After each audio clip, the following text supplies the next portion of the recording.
জেলখানায় ছিলাম, অনেক আলেম ওলামা একরামকে দেখেছি, বিশেষ করে নবীন বৎসরের পর বৎসর জেলে।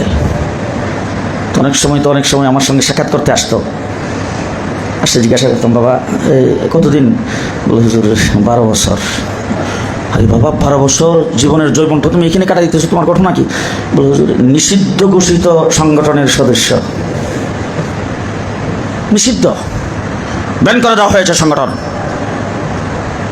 জঙ্গিবাদের দায়ে, সন্ত্রাসের দায়ে যে সমস্ত সংগঠনকে নিষিদ্ধ করা হয়েছে, যাদের হাজার হাজার নেতাকর্মী আজকে জেলখানার ভিতরে বিনা বিচারে তাদেরকে বিভিন্নভাবে আটকে রাখা হয়েছে, যত ধরনের অভিযোগ উঠে ওই সমস্ত সংগঠনগুলিকে সন্ত্রাসের দায়ে নিষিদ্ধ করা হয়েছে, সবগুলো যদি একত্রিত করা হয় আওয়ামী লীগের একদিনের সন্ত্রাসের সমান হবে না। এই সমস্ত সংগঠনগুলি যদি বাংলাদেশে নিষিদ্ধ হতে পারে, আওয়ামী লীগ, ছাত্রলীগ, যুবলীগ তাদের